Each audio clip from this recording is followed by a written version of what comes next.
The judge said my full name, slow and clear, and for a second I thought my legs were going to give out under me. My palms were slick with sweat. My heart was beating so hard I could hear it in my ears. Not because I was going to jail, not because I was being sued for money, but because the two people sitting at the table across from me were my own parents. My mother sat with her back straight, her hands folded neatly on the table like she was at a school meeting. My father had that tight jaw he always used when he wanted to look calm in public. Neither of them looked at me. The courtroom was too quiet. I could hear the soft scrape of chairs, a cough somewhere in the back, the rustle of paper. My lawyer, Ava, leaned in slightly and whispered, so softly only I could hear, "Breathe in, breathe out. Remember, they started this. We're just answering. It sounded so simple when she said it, like this was just some argument over a car or a loan. But they hadn't dragged me into court over money. They had dragged me into court over my own body. More exactly, because I refused to give my kidney to my sister. The bailiff called out the case name and number, and it sounded unreal, even to me. Case number 23481, Parker versus Parker. Petition for medical guardianship and court-approved organ donation. My name, their name, versus they weren't asking the court to give them my house or my paycheck. They were asking the court to give them control of what happened inside my body. The judge, an older woman with tired but sharp eyes, glanced first at my parents' lawyer. "Counsel," she said, "it is your petition. Please lay out what you're asking the court to do." My parents' lawyer stood. He had that smooth voice people in suits practice in the mirror. "Your Honor," he said, "this is a heartbreaking situation. My client's older daughter, Emily Parker, is an end-stage kidney failure. Time is critical. Their younger daughter, the respondent, is a medically suitable living donor, but has recently refused to proceed with a scheduled transplant. We are asking the court for temporary medical guardianship over the respondent for the narrow purpose of approving this life-saving surgery for her sister." He said respondent like I was an item. He said medically suitable the way someone would talk about a box that happened to fit. The judge turned to our side. "And counsel for the respondent?" Ava rose slowly. She was not flashy. No big gestures, no dramatic sighs, just a plain dark suit and a steady gaze. "Your Honor," she said, "our position is simple. My client is a 23-year-old woman who fully understands the choices in front of her. She has never been found incompetent. She has the absolute right to say no to major surgery on her own body. Today, we intend not only to defend that right, but to show the long, troubling pattern that led us here." My mother shifted in her chair.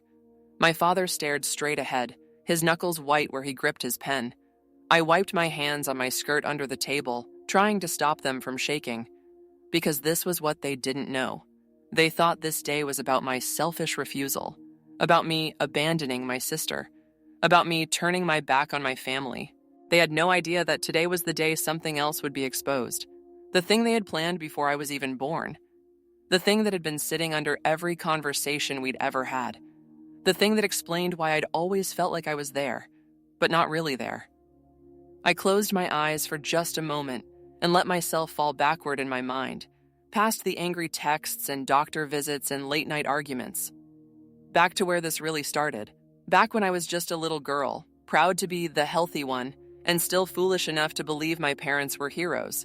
From the outside, my family looked exactly like the kind of story people post with inspirational captions. 2 daughters, pretty house in a safe suburb, my dad an engineer, my mom always baking something for church or school. Neighbors would smile at us and say things like, "You guys are so strong. You've been through so much. Your faith is incredible." When they said, "through so much," they meant my older sister, Emily. Emily was 2 years older than me. She was tiny for her age, with huge green eyes and this soft, breathy voice that made adults lean in and say, "Ah." She was born with serious kidney problems. To me, it felt like her whole life was doctors' offices, labs, and hospital rooms. Some of my clearest early memories are of my mom rushing out the front door holding Emily in her arms, yelling words like infection, fever, and emergency, while a neighbor stayed with me. I'd be left at Mrs. Dalton's kitchen table, swinging my legs, coloring in some random coloring book while she made me a sandwich. In the next room, I'd hear adult voices saying, "Bless their hearts, they've been through so much." Emily's such a fighter. That girl's a miracle. and then, almost always, in a softer tone, "At least they had another one. It must help, emotionally." They meant me. I was the other one. When you grow up in a house like that, you learn very young that there are two kinds of attention: the loud, public, glowing attention, and the quiet, leftover kind. My mom loved to call me her easy one. "You're so easy, Lena," she would say, kissing the top of my head as she rushed past to get Emily's meds. "You never cause trouble. You never complain." God knew exactly what he was doing when he gave us a simple one after Emily. I heard that word a lot. Simple. Simple meant I was healthy. Simple meant I didn't need much. Simple meant I got out of the way. My birthdays were small. Store-bought cake, a few friends if the timing worked, maybe a pizza. It wasn't bad. It was just simple. Emily's birthdays, no matter how sick she was, were events. Even if she had to celebrate in a hospital room, there would be a banner with her name in big glitter letters. There would be balloons, piles of presents, people crying as they talked about how far she's come. I remember one day when I was around 9. Emily had just come home after another long hospital stay. The whole family was over. There was a big "Welcome Home, Emily" and sign taped up in the living room. I stood by the kitchen doorway, holding a paper plate with cake that was mostly frosting. My aunt turned to me and smiled. "Lena, sweetheart, go give your sister a big hug. She's been so brave." I walked over and hugged her gently. She was wrapped in her favorite pink blanket, an IV bruise still yellowing on her hand. "Love you," I said. She smiled. "Love you too." Emily wasn't the problem. Even back then, she wasn't cruel or demanding. She was just the center. The point everything else circled around. I was the background. At school, my mom volunteered a lot. She'd come in with cookies or help set up events, and somehow every single conversation turned back to Emily. "Emily had such a hard night," she'd tell my teachers. "We were up until 3, but she's such a fighter. Having a sick child really changes everything." Sometimes teachers would glance over at me and smile like, "You must be so proud." I used to wonder, in the quiet parts of my brain, if I got sick, would they talk about me like that too? One night, when I was about 10, I woke up thirsty and went to get a glass of water. I stopped when I heard my parents talking in the kitchen. "And what about Lena?" my dad was saying, his voice low and tired. "What about her?" my mom replied, sharper. "She's fine. She's strong. We can't split ourselves in half, Mark. We have to focus on Emily." "That's not what I meant," my dad said. "I mean long term. We have 2 daughters. We have to think about both." My mom let out a tired, frustrated sigh. "Long term is Emily making it to adulthood," she said. "Long term is her kidneys holding out another 5 years. After that, we can do college funds and girl talk and all that. Right now, she is the priority. You agreed to this." Agreed to what? I stood there barefoot on the cold tile, the edge of the wall pressing into my shoulder, my little cup forgotten in my hand. I didn't understand what this was, but I understood something else very clearly. I was not the priority. From that point on, I couldn't unsee it. If Emily had a bad day, the whole house went quiet. We all moved softer. We whispered, cooked her favorite foods, checked on her every 5 minutes. If I had a bad day, I was being moody. If I cried because someone at school was mean, my mom would say, "Lena, honestly, your sister deals with so much worse. You need to toughen up." When Emily brought home a B, it was a big deal. "Look how well she's doing, even with everything she goes through." When I brought home an A, my dad would say, "That's what we expect from you. You're our steady one." Praise for me always had a job attached. I learned very early that love in our house came with a condition. Emily's needs came first. Everyone else's needs came, if there was time. There was one more thing I didn't understand back then, though.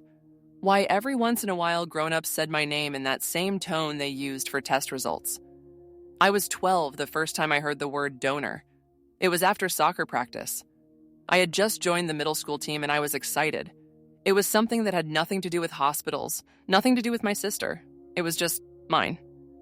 Mom picked me up in our old sedan, smiling wider than usual. "How was practice?" she asked. "Good," I said, still a little breathless. "Coach said if I keep working hard, I could be a starter next season." "That's wonderful, honey," she said, like she'd rehearsed it. But in the next breath, she added, "We do need to head to the hospital now, just for a little appointment, some routine tests. You're so strong it won't bother you, I promise." My stomach dropped. Am I sick? She laughed too quickly. No, nothing like that. The doctors just like to keep an eye on the whole family sometimes, you know? Since Emily's health is special. It's no big deal. The hospital was familiar by then. The smell of disinfectant, the low beep of machines, the squeak of nurses' shoes. Usually I was the one sitting in the waiting room with a coloring book, while Emily disappeared behind double doors. This time, a nurse tied a plastic band around my wrist with my name on it. I remember my hands feeling too big as they drew blood. Vials and vials of it. I tried not to look. Why so much? I asked, squeamish. Just routine, the nurse said with that professional smile. Later, as Mom went to talk to someone at the front desk, I sat on the exam table and swung my legs. 2 nurses passed by in the hallway, talking quietly. They probably thought I couldn't hear them. Is this the potential donor sibling? One asked. Yeah, the other said. They're starting the workup early. Parents are eager. Potential donor sibling. The words went in my ears and just sat there. I didn't understand what they meant. Not really. But they stayed, like a puzzle piece from the wrong box that still somehow seemed to fit. On the way home, I finally asked, Mom, what's a donor? For a split second, something in her face went tight. Then she forced a smile. Oh, honey, it's not something you need to worry about, she said. Doctors like to talk about all kinds of possible options. They're planners. But you're the kid. Grown-ups handle this stuff. Is it about Emily? I asked. Her eyes softened instantly. Everything is about Emily right now, she said. You know that. She reached over at a red light and squeezed my knee. I just need you to keep being you, she said. Strong and simple and healthy. You're our rock, Lena. Our miracle, too. She always said that. Our miracle, too. But with the word too, it sounded like an afterthought. That semester in science class, we learned about organs. Kidneys, what they did, how they filtered your blood. The teacher mentioned, almost casually, that people could live with just one kidney if they had to. Sometimes, she said, a family member donates a kidney to save someone they love. It's one of the most beautiful acts of generosity there is. The class went, wow. Someone said, that's amazing. My stomach twisted. Can anyone make you do it? I blurted. My teacher blinked. Make you do what? Give a kidney. She shook her head, a little confused. No, doctors take consent very seriously. No one can make you give up an organ. It has to be your choice. I stared at my notebook, gripping my pencil too hard. In my house, choice was not something that came up much. Years went by. Emily's health rose and fell like a bad roller coaster. Some months she seemed almost like every other teenage girl. Makeup, music, selfies in the bathroom mirror. Other months she'd disappear for days into the hospital, and I'd see her hooked up to machines, her skin pale and swollen. Through all of it, my job stayed the same. Be the strong one. Be the easy one. Stay available. I quit a school trip once because Emily had a sudden hospital visit and Mom was panicking. I cut back my hours at a part-time job because Dad said, it would really help if you could be on call more, just in case we need you to run errands. When college applications came around, I dared, for about 5 minutes, to dream of moving to a different city. A dorm, new people, late-night study sessions where no one knew me as the sick girl's sister. I brought it up at dinner. My mom's fork stopped halfway to her mouth. My dad's face went blank. Out of state? Mom repeated, her voice already shaking. For 4 years? Or 2 and then I could transfer back, I rushed to say. It's just an idea. What if something happens? She demanded. What if Emily crashes again? What if she finally needs you and you're hours away? How could you even think of leaving right now? Guilt hit me like a wave. In the end, I stayed. I picked a local college. I commuted from home. I told everyone it made more financial sense. I told myself that one day, when things were more stable, I could leave. But we all, on some level, knew the truth. Stability was never coming. The word donor never left my mind. It just sank deeper down, waiting. I was 23 when it surfaced again. It was a Wednesday. I remember because I had just finished a terrible statistics exam and I was walking out of the campus building when my phone rang. Mom's name flashed on the screen. I almost didn't answer. I was tired. I just wanted to go home, eat something, and sleep. But something in my stomach churned. I picked up. "Hello? Lena." Her voice was thin and shaky. "Get to the hospital now." My body went cold. What happened? "It's Emily," she said. "Her numbers crashed. The doctor will explain. Just drive. Please." By the time I got there, my dad's car was already parked crooked in the lot. I rushed up to the renal floor like I'd done 100 times before. Emily looked worse than I'd ever seen her. Her skin had a gray tint. There were deep shadows under her eyes. Tubes ran from her arms to machines that beeped in a constant, soft rhythm. Mom sat in the corner, tissue crushed in her hand. Dad stood by the window, staring out like the parking lot held the answers. A doctor I hadn't met before came in a few minutes later. Mid-40s, calm dark eyes, soft voice. Her name tag read, Dr. Patel Cho, nephrology. She didn't waste time. "Emily's kidney function has dropped significantly," she said. "We've managed to stabilize her for now, but realistically, we're approaching a point where we need to talk seriously about transplant." The words sank into the room like thick fog. My mom sucked in a breath. My dad asked, "How bad is it?" Dr. Patel went over numbers, charts, graphs. It all turned into a blur of medical terms in my head, like another language. "We've started the process of listing her for a deceased donor kidney," Dr. Patel said. "But as you probably know, wait times are long, sometimes years." Mom's fingers twisted her tissue into shreds. "Years?" she whispered. "She doesn't have years." "That's why," Dr. Patel continued gently, "we also wanted to talk about the option of a living donor. Immediate family members are often the best candidates." Her eyes rested on me. "If you're willing," she added. I felt like I'd stepped off a curb I didn't see. "Me?" I asked, even though I already knew. "Yes," she said. "We did some preliminary matching when you were younger, with your parents' consent. If you remember those blood tests?"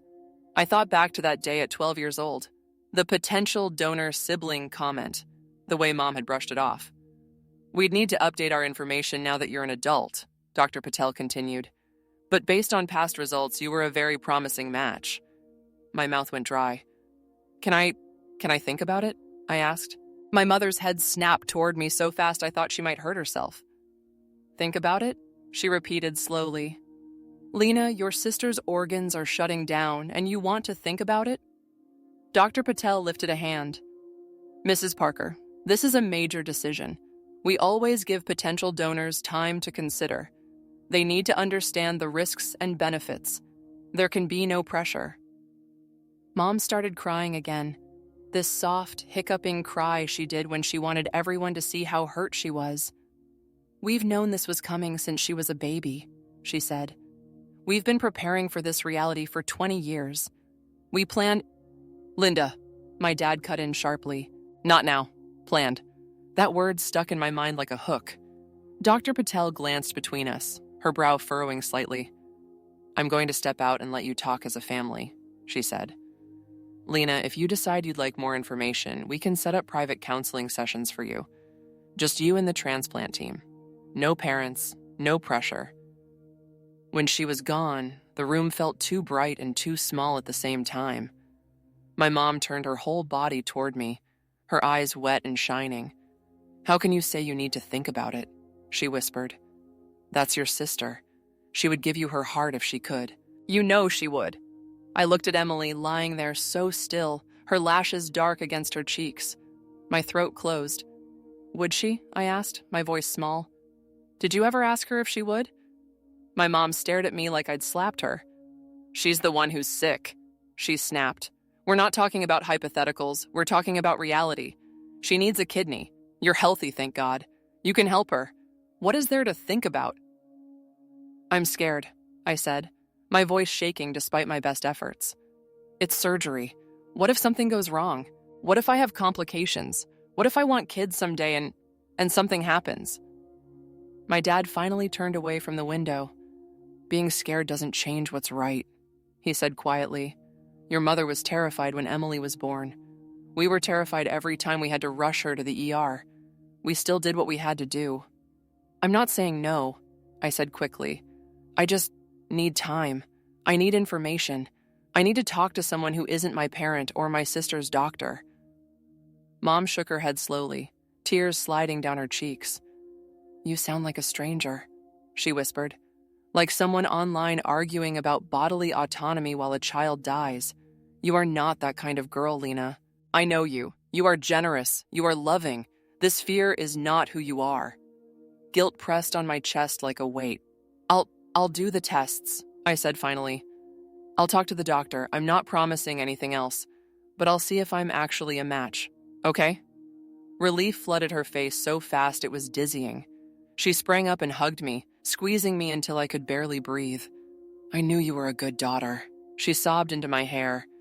I knew you wouldn't abandon your sister. God gave you to us for a reason. Her words should have felt comforting. Instead, they felt like a lock clicking shut. The next few weeks looked like this: hospital labs, counseling appointments, long forms about my health, my habits, my fears. Do you feel pressured? The social worker asked gently. I'd picture my mother's swollen eyes, my father's silence, my sister's gray face. No, I'd say. I just want her to be okay. It was half true. I wanted her to live. I also wanted to disappear. When I was alone, late at night, I'd lie in bed and imagine the operating room, the bright lights, the anesthesia mask, the moment I'd wake up and feel different. Lighter in one place, heavier in another. I spent too much time online. I read stories of donors who were fine, donors who went back to normal life, donors who cried with happiness when their recipient got better. I also read about donors who had chronic pain, who struggled with fatigue, who couldn't get life insurance, who felt like no one cared about them after the surgery was over. Each story added another brick to the wall of dread building inside me. About a week after the last test, Dr. Patel called us in. My parents sat on one side of her desk. I sat on the other, feeling like a little girl again, even though technically I was an adult. Dr. Patel folded her hands. Lena, she said gently, from a medical standpoint, you are an excellent match for your sister. Good tissue compatibility, healthy kidneys. You would be a very good candidate as a living donor. My mom burst into tears.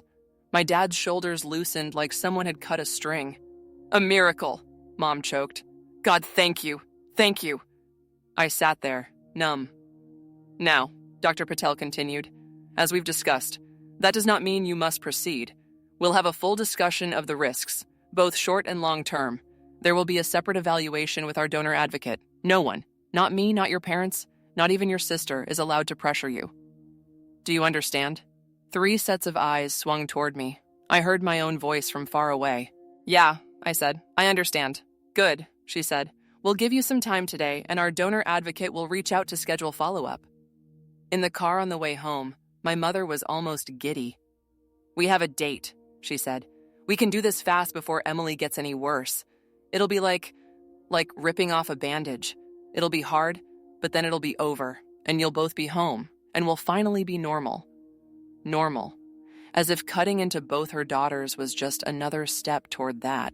That night, I lay awake staring at the ceiling, my heart pounding. I felt trapped. If I did it, if I agreed, I would always wonder if the choice was really mine, or if I was just doing what I'd been trained my whole life to do, put Emily first. If I refused, I didn't even know who I would be anymore. In my family, the worst thing you could be was selfish. It all came to a head a week later. I came home from class to find my parents sitting at the kitchen table. Papers were neatly stacked between them. My mom's eyes were bright. My dad looked grim but composed. Lena, sit, my mother said. We have good news. I sat slowly. She turned the stack of papers around. On top was a surgery schedule, my name, the words kidney donor next to it, a date circled in bright red. Dr. Patel's team called, Mom said. They were able to move you and Emily up. No long waiting. 2 weeks from Monday. Isn't that a blessing? For a second, the words didn't sink in. 2 weeks? I repeated. You scheduled the surgery already? Dad frowned slightly. Of course we did. We've been moving toward this for months. We've been talking about it for months, I said, heat rising in my face. I never said yes to a specific date. I never signed anything. Mom gave a short, disbelieving laugh. Lena, don't be dramatic, she said. You went to all the tests. You met the donor advocate. You said you wanted your sister to live. This is just the next step. That doesn't mean you get to pick a day someone cuts into me. I snapped, my voice louder than I meant for it to be. This is my body. You can't pencil in my organs like a dentist appointment. My dad's eyes narrowed. Lower your voice, he said. We are under tremendous stress. Your mother hasn't slept. Your sister is in a hospital bed and you're shouting about your calendar? It's not my calendar, I said, standing up so fast my chair scraped. It's my body. You keep saying we, like you're the ones who have to live with one kidney for the rest of your lives. You're not. My mother pushed back her chair and stood too, her voice shaking. You always do this, she said. You always make everything about you. We didn't ask for this life, Lena. We didn't ask for a sick child. We have spent 23 years keeping this family together, and now, when we finally need you to give back, you're hesitating? I never asked you to have me, I said quietly. I never asked to be born for this. Her face went paper white. My dad slammed his hand down on the table. You watch how you talk to your mother, he said, his voice low and dangerous. We have sacrificed everything for you girls. Everything. And you stand here questioning whether you owe your sister anything? I don't want anything from you, I said. I just want the right to say what happens to me. My mother's eyes filled, but there was something hard under the tears now. Do you even care if Emily lives? She whispered. The words hit like a knife. Tears stung my own eyes. Yes, I said. I care. I love her. But I can't do this like this. Not with you going behind my back, making decisions like I'm a child. If I ever do this, it has to be because I choose it. Right now, that's not what's happening. Her tears stopped so fast it was almost scary. Her face went cold. I see, she said. So all those times you told your sister you'd always be there for her, all those nights you sat by her bed and held her hand, those were just pretty words. Linda, my dad said, but there was no force in it. She pointed toward the hallway. Go to your room, she said in that old, commanding mom voice. We'll talk to the doctor tomorrow and straighten this out. You are not in your right mind. I'm not 15, I said. You don't get to send me to my room and sign me up for surgery. I grabbed my bag and my keys. Where are you going? Dad demanded. Away, I said. I need air. I need space. If you walk out that door, my mother said slowly, don't you dare come crawling back when your sister's gone. You will have to live with what you've done. I stopped with my hand on the doorknob. So that's the deal? I asked, turning to face her. Love as long as I bleed for you first? She said nothing. That silence told me more than any screaming ever could. I walked out. I ended up at my best friend Maya's apartment. She took one look at my face and pulled me into a hug. Stay here tonight, she said. We'll figure the rest out tomorrow. I turned my phone off. When I finally turned it back on 2 days later, it nearly vibrated off the table. Voicemails, texts, emails. From my mother. How can you live with yourself? You're killing your sister. We raised you better than this. You are sick in the head. From my father, call us now. This isn't funny. Dr. Patel needs an answer. From various unknown numbers. How could you do this to your family? You're literally letting her die. What kind of sister are you? They had started telling people. At church, in the neighborhood, in our extended family group chats. Their version of the story, our selfless sick child, our selfish healthy child, the one who refused to save her. I called Dr. Patel from Maya's cramped little couch. Lena, are you okay? She asked gently. Not really, I said, voice shaking. But I need you to hear this directly from me. I am not consenting to the transplant. Not now. Not on that date. Not in this situation. She was quiet for a second. Thank you for telling me clearly, she said. I'll document that immediately. Please don't let my parents schedule anything in my name, I said. Please. I won't, she said. But I should tell you, they're very upset. They've asked about legal avenues. I'm not a lawyer. I don't know what they can actually do. But I've seen families try to claim someone is incompetent or coerced in situations like this. Can they do that? I whispered. Can they make me? In this country, forced organ donation is not legal, she said firmly. But that doesn't mean people won't try things. That's why it's important you have your own representation if they go that route. I hung up and stared at Maya. They're going to try to force me, I said. She frowned. They can't. That's insane. I thought about the surgery packet on the table, the bright red circle, my mother's words at the door. They'll try, I repeated quietly. You don't know them when they're scared. I found out exactly how far they would go a week later, when a stranger knocked on Maya's door holding a thick envelope. Are you Lena Parker? He asked. Yes. He handed it to me. You've been served, he said, then turned and walked away. My hands shook as I tore it open. Petition for emergency medical guardianship, filed by Mark and Linda Parker, against their daughter, Lena Parker. They were going to stand in front of a judge and say I was not capable of deciding what happened to my own body. They were going to try to get legal power to sign me up for surgery. Maya read over my shoulder, her jaw dropping. They can't do this, she said. They actually can't. You need a lawyer yesterday. I don't have money for a lawyer, I whispered. She chewed her lip for a second. My cousin, she said finally. My cousin Ava is an attorney. She does civil rights cases, weird medical stuff sometimes. She owes me a favor. I'm calling her. A week later, I was sitting in a small, crowded office across from a woman in a navy blazer, her hair pulled back in a clip. She had the same dark eyes as Maya, but sharper. I'm going to be honest, she said after I finished vomiting out the whole story. What they're asking for is extreme. Courts do not like taking decision-making power away from a competent adult. Being afraid of surgery does not make you incompetent. So they can't win? I asked. In a fair world? No, she said. But judges are human. Your parents can bring in people to say you're unstable, that you're selfish, that you've changed. They can try to paint you as impulsive. So we don't assume anything. We fight this like they might win if we don't tell the whole story. I swallowed. What does the whole story mean? I asked. It means, Ava said, tapping the stack of court papers, we don't just argue about this one decision. We show the pattern, the pressure, the way your family has treated you since you were a child. And she paused, studying my face. And? I pushed. And we look into what your mom said, Ava said slowly. You told me she said something like, we've known this was coming since she was born. We planned it before your dad cut her off. Yeah, I said. Hearing the words out loud made my skin prickle. Her gaze sharpened.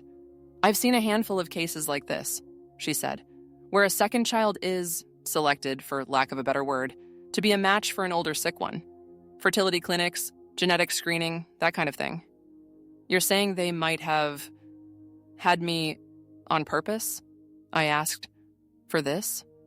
Most parents will tell themselves they'd love the child anyway, she said. But intent matters.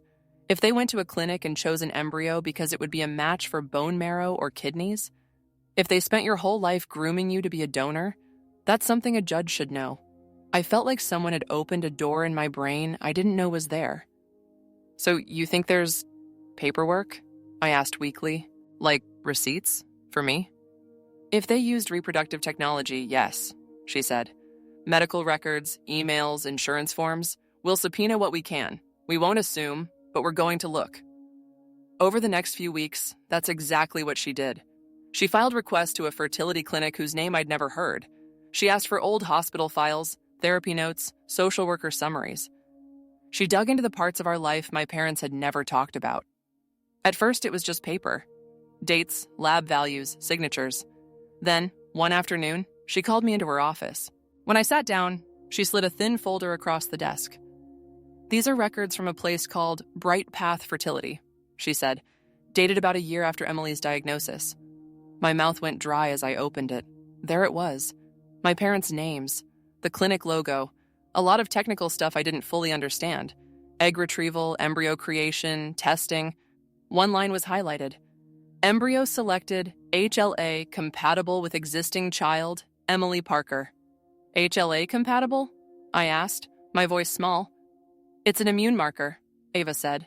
Being HLA compatible makes you a good potential match for things like bone marrow and organs. I stared at the words until they blurred. So they didn't just decide to have another baby and hope for the best, I said slowly. They picked one.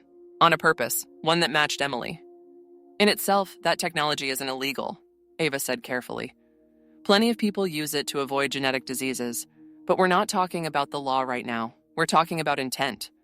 She pulled out a printed email. This, she said, is from your mother to the clinic coordinator. We verified the address and obtained it with a signed release from the clinic. My hands shook as I read. Thank you so much for your help. This gives us so much hope.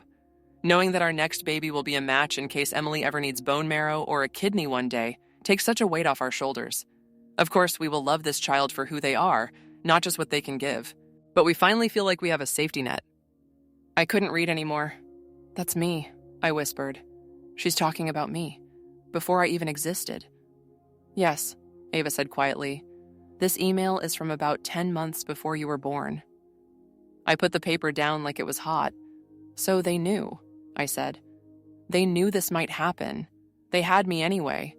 Not just because they wanted another child, because they wanted parts. There's more, Ava said gently. She showed me a therapist's note from when Emily was 8.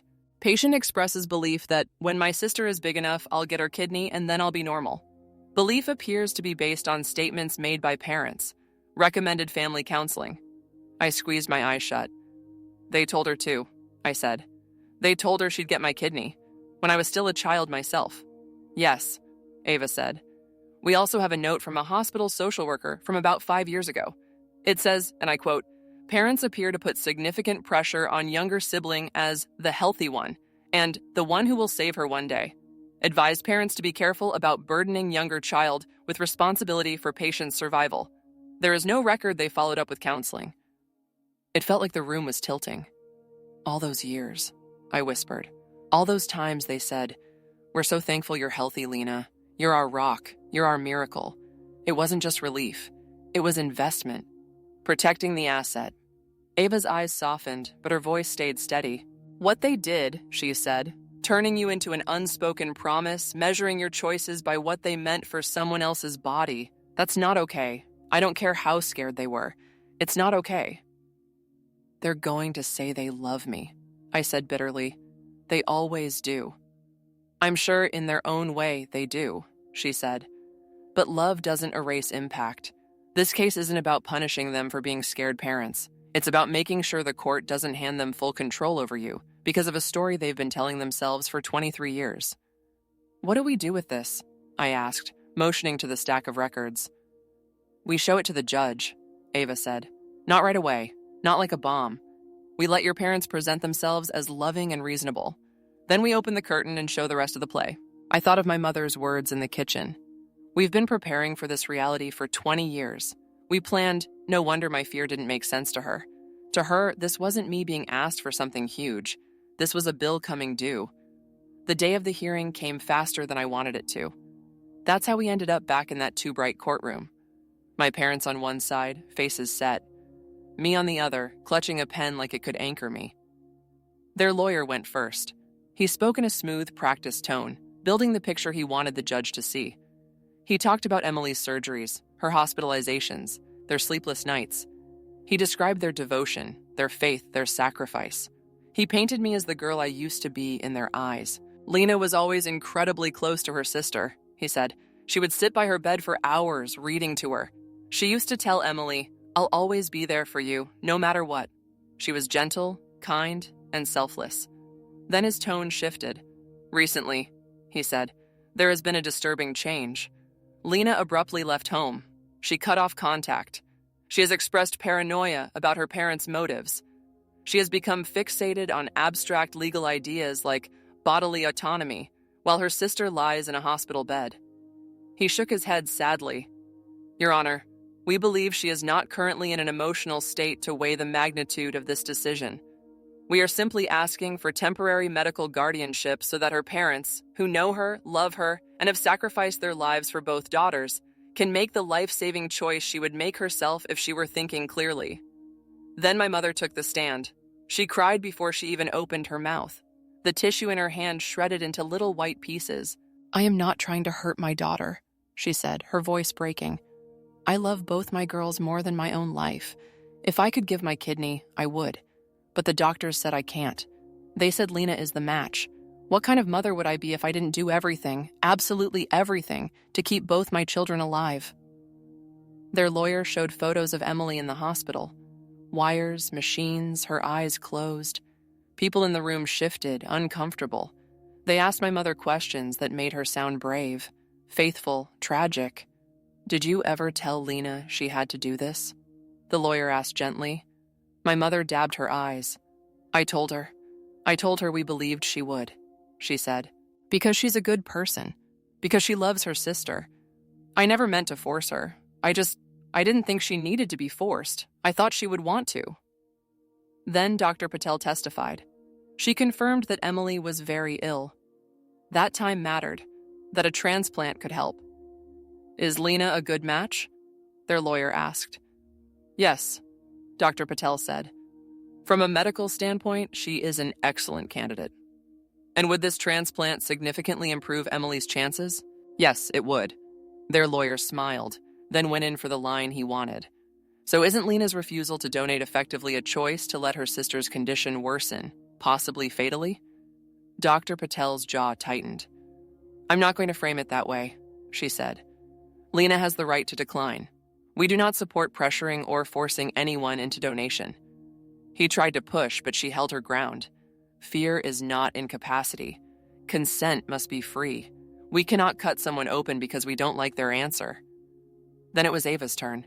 She stood, smoothed the front of her blazer, and walked to the center of the room. "Your Honor," she said, her voice steady, "no one in this room is denying that Emily Parker is very sick. No one is denying that a transplant could save her life. My client loves her sister. She has been by her side through countless hospital stays. That is not in question." She let that hang in the air for a moment. "What is in question," she continued, "is whether love allows anyone, parents, doctors, courts, to claim ownership over another person's body, and whether this is just a desperate family in a tragic situation, or something more complicated, something that began long before this petition." She walked to the evidence table and picked up a folder. "With the court's permission, I'd like to introduce some additional context." She handed the judge and the opposing counsel copies of the fertility clinic records. "These are documents from Bright Path Fertility," she said. "They are from 24 years ago. They show that after Emily was diagnosed, Mr. and Mrs. Parker went to this clinic not just to conceive another child, but to use genetic testing to select an embryo that would be HLA compatible with Emily." My parents' lawyer shot to his feet. "Objection," he said sharply. "This is irrelevant and highly prejudicial. Using available medical technology to have a healthy child is not illegal."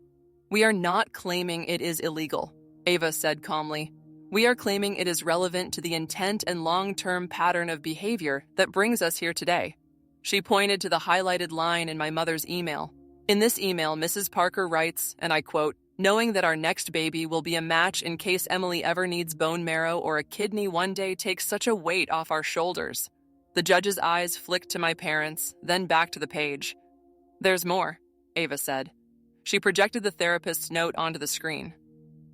"When Emily was 8 years old," she read, "a therapist wrote, 'Patient expresses belief that when my sister is big enough, I'll get her kidney and then I'll be normal. Belief appears to be based on statements made by parents.'" She flipped to the next document. This is a hospital social worker note from 5 years ago. It reads, "Parents appear to place significant pressure on younger sibling as the healthy one and the one who will save her one day. Advised caution about burdening younger child with responsibility for patient's survival. There is no indication that the Parkers followed through with the recommended counseling." She turned to the judge. "This is not just a family making a hard choice in a crisis," she said. "This is a family who, since before Lena's conception, has viewed her as a resource, a safety net, a solution. A child conceived and raised under the shadow of an unspoken promise about her body." She looked at me. "Lena, would you please take the stand?" My legs felt like they were full of sand as I walked up. The bailiff swore me in. My voice came out small and shaky at first, but stronger with each word. Ava started gently. "Lena, can you describe what it was like growing up in your family?" I told them. I talked about Emily's birthdays and my simple ones, about being the easy one, about overhearing my parents say Emily was the priority while I was fine. I talked about the hospital visit when I was 12, How I heard potential donor sibling through a cracked door. How, when I asked, my mother brushed it off. I talked about being encouraged not to drink, not to move out, not to risk my health, always with the hint that my body might be needed someday for something. I told them about the night my parents scheduled the surgery without asking me, the red-circled date, my mother's threat at the door. Ava showed me the clinic email and asked how it felt to see my mother's words. It felt like I was reading an order confirmation, I said, my voice breaking a little. Like they'd ordered a child who would fix the first one, and that child was me. Did your parents ever tell you you had a choice? She asked. They told me I was generous, I said. They told me I was strong. They told me they knew I would do the right thing. It never felt like a question. It felt like a script I was supposed to follow. She was quiet for a second. Do you love Emily? She asked. Yes, I said immediately. Of course I love her. She's my sister. We grew up sharing a room, sharing secrets. None of this is her fault. Why then? Ava asked softly. Have you refused to donate your kidney? The room seemed to shrink around me. Because right now, it wouldn't be a gift, I said slowly. It would be surrender. It would be me agreeing that they were right to plan my body's future before I was even born. It would be me saying, I was made for this, and that's all I'm for. As much as I want her to live, I can't erase myself completely to make that happen. My parents' lawyer tried to tear into me on cross-examination. He asked if I understood Emily could die. I said yes. He asked if I'd ever told Emily I'd always be there. I said yes, and that I hadn't understood, at 8 or 12 or 15, that in my parents' minds that meant on an operating table. He tried to get me to admit I was being selfish, that I was prioritizing my fear over my sister's life. I'm not pretending this is easy, I said finally. I will live with this either way. But my fear isn't just about pain or scars. It's about being erased. Donating under these circumstances would mean I never get to be anyone other than the one who saved her. I want to be more than that. Then Emily testified. I almost couldn't look at her as they wheeled her to the stand. She was so thin. Her sweater hung loose on her shoulders. The oxygen tube under her nose made her look smaller than ever. Emily, Ava said gently, when you were younger, did your parents ever talk about your sister's kidney as something you might receive? Emily's eyes flicked to our parents, then to me. Yes, she whispered. They'd tell me not to be scared. Mom would say, when Lena is big enough, we'll fix you. God gave us a match. I thought it was just how families worked. When did you realize that Lena might not have known about this plan? Ava asked. Emily swallowed hard. When she left, she said. When she stopped answering my calls. When I saw how upset she was. I thought she'd always known she'd give me a kidney. I thought she'd been prepared. I didn't understand that she'd been cornered. Do you want your sister's kidney? Ava asked softly. Emily's shoulders shook. I want to live, she said, tears spilling over.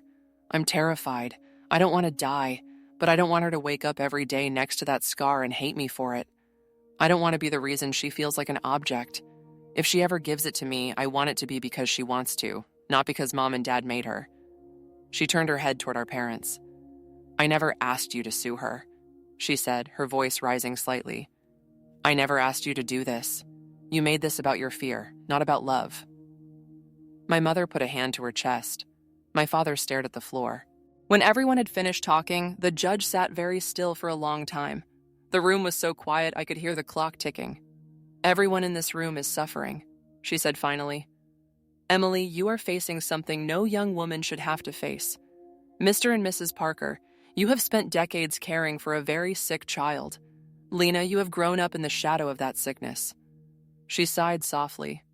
This is tragic, she said, but tragedy does not erase rights. She looked at my parents. What I have seen, she went on, is not just loving parents making a desperate request. I have seen a long-term pattern of seeing one child primarily as a solution for another, planning a child's body before she had one, teaching both children that her organs were a future promise. My mother started to cry again, but it sounded different this time, smaller. The judge turned to me. Lena, she said, you are clearly capable of understanding what's at stake. You are not delusional. You are not impaired. You are afraid. And frankly, that is a rational response to major surgery. She picked up her pen. This court will not, she said firmly, take away your right to make your own medical decisions. The petition for guardianship is denied. The word shot through me like air after drowning. Denied. There is one more thing, the judge added, looking back at my parents. If I hear of any further attempts to coerce your daughter, emotionally, legally, or otherwise, into a surgery she does not consent to, I will not hesitate to involve additional agencies. I strongly recommend family counseling for all of you, if any relationship is to be salvaged. And that was it. The gavel didn't slam dramatically or anything. The judge just moved on to the next case, and we were told we could leave.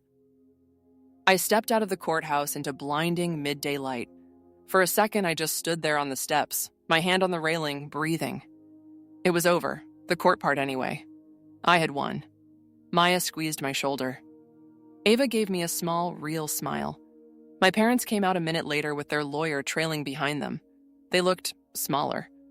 My mother's mascara was smudged. My father's tie was crooked. They walked toward me like I was some stranger who'd just ruined their lives. You did this, my mother whispered when she was close enough. You humiliated us. In front of the judge, in front of all those people. Our private choices, our pain, dragged out like some show. You sued me, I said quietly. You tried to get legal control of my kidneys. I defended myself. That's not humiliation, that's survival. My father's eyes were cold and flat. You could have saved your sister, he said. Instead, you saved your pride. A flicker of anger went through me. No, I said, my voice steady. I saved my right to be a person, not a spare part. If you can't see the difference, that's exactly the problem. They both stared at me like they didn't recognize me at all. A nurse wheeled Emily out then. She looked exhausted, but she made them pause. Can I talk to her alone? She asked, gesturing to me. My parents hesitated. The court-appointed advocate cleared her throat. It's her choice, she said. You can stay within sight. They relented. I walked with Emily to a bench near the side of the building. Her wheelchair squeaked a little. We sat there in the patchy shade of a young tree. Hey, I said. Hey, she echoed. For a minute, neither of us said anything. I'm sorry, we both blurted at once. We laughed weakly. You first, I said. Emily picked at a thread on her sleeve. I'm sorry I called you selfish, she said. When you left, I was so scared. Mom told me you'd abandoned us, that you didn't care if I died. I believed her. I shouldn't have. I'm sorry. I'm sorry I didn't come see you, I said. I thought if I stepped into that hospital room, it meant I'd already agreed. I didn't know how to be with you without feeling like everyone in the room was waiting for me to hand over a piece of myself. She nodded slowly. I used to have this picture in my head, she said. You giving me your kidney, me getting better. We'd do one of those cheesy social media posts like, my sister saved my life. Everyone would clap and cry and we'd finally be normal. Her voice broke. I never thought about what that would be like for you, she whispered.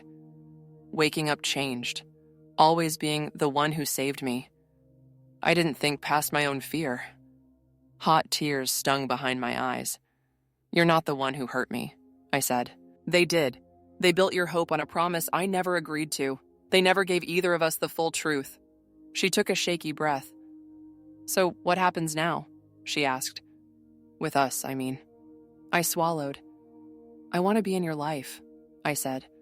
I want to sit with you at the hospital. I want to help with appointments, with money if I ever have any, with yelling at insurance people. I will do everything I can that doesn't mean cutting into myself. I looked down at my hands. I'm not saying I'll never consider it, I added quietly. I'm saying I can't do it like this, not under their pressure, not after everything we saw in there today. If I ever do it, it has to be because I, Lena, just me, wake up one day and choose it, not because I'm cornered. Emily nodded, tears dripping onto her sweater. I'm scared, she said. All the time. But I don't want to live because you were broken down. If you ever decide, I'll be grateful. And if you never do, I'll still love you. I'll just... She let out a watery laugh. Hope really hard for a stranger with good kidneys. We both laughed, even as we cried. We hugged carefully, mindful of her tubes. It wasn't a movie moment. It didn't fix everything. But it was something real, in a day full of performance. After that, I went no contact with my parents. It wasn't some big dramatic speech, no screaming, no long goodbye letter. I just stopped answering. I changed my number. I blocked them on social media. I asked relatives not to share my address. Some people called me cruel. Some quietly admitted they'd always been a little uneasy about the way my parents talked about me, about my health, about my role. My revenge wasn't burning their house down or screaming at them in public. My revenge was simple and quiet, and to them, probably unforgivable. I stopped being their plan. They had spent over 20 years crafting a story. Brave parents, sick miracle child, healthy savior sibling, a tragedy with a guaranteed happy ending. In that courtroom, we ripped that story open and showed the ugly inside. Their friends heard, their church heard, the neighbors heard. People started asking questions. Did you really choose an embryo to match Emily? Did you really tell them she'd give a kidney one day? Did you ever think about how that would feel for her? They hated that. They hated not being seen as pure heroes anymore. Meanwhile, life went on. Emily was moved higher on the transplant list. Dr. Patel advocated for her, pointing out how long she'd been waiting, how her condition had worsened. Maya and I started an online fundraiser with Emily's permission. We told her story honestly, without making me a villain or a savior. People donated. It helped cover some of her medications, travel to a bigger transplant center, all the little things insurance ignored. I started visiting her once or twice a week, always just us. We watched reality shows and trashy movies. We played card games until the nurses told us to turn the lights down. We talked about everything from childhood cartoons to the dumbest boys we'd ever liked. Sometimes when the machines beeped a certain way, my heart would race. The guilt never fully left. Every setback she had, every infection, every scary test result, that voice in my head came back. You could fix this. You're a match. You're choosing not to. Another voice, one that had been a whisper for years but was finally learning how to speak, would answer, you are not a spare part. You are allowed to exist for yourself too. Both were true. Both hurt. That's something people online don't talk about when they argue about stories like this. Saying no doesn't mean you never feel guilty again. It just means you've decided to live with a complicated truth instead of a simple lie. As for my parents, they tried a few more times to pull me back into their story. Emails, letters, voicemails switching between anger and begging. You are killing your sister. You owe us this. We gave you life, now you won't give it back? You are not the daughter we raised. I didn't answer. The last I heard, they were in mandatory therapy. Not because they had a sudden awakening, but because a social worker flagged emotional abuse concerns after the hearing, especially towards Emily, when she pushed back even a little. There was a note in Emily's chart. Monitor family dynamics closely. You know you've gone too far when hospital staff start documenting your conversations. Do I hope my parents change? Some days I do.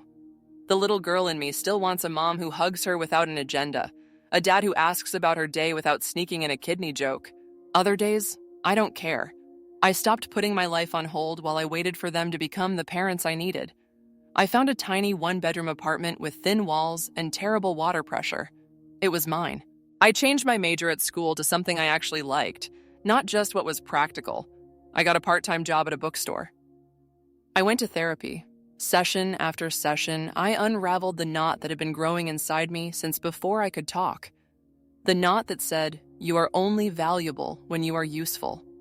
You are only lovable when you are saving someone. Your body is not just yours. It's still there. I'm still untangling it. But for the first time, I believe this wild, strange thing. I am allowed to exist for myself, not as a hero, not as a villain, not as the healthy one, not as the savior sibling, just as Lena. People love simple stories. Cruel parents, innocent child, ungrateful sibling, suffering angel, perfect sacrifice, perfect ending. Real life is messier.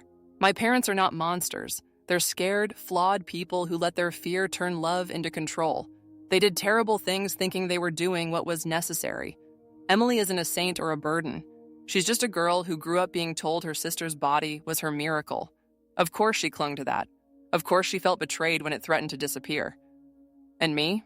I'm not some perfect icon of boundaries. I'm a woman who lies awake some nights wondering if I'm a coward, who checks her phone every time it buzzes, bracing for a hospital number, who still, sometimes, imagines walking into a transplant center, signing the papers, and finally making the tug of war in my chest go quiet. Maybe that will never happen. Maybe one day it will. But if it does, it will be because I choose it freely.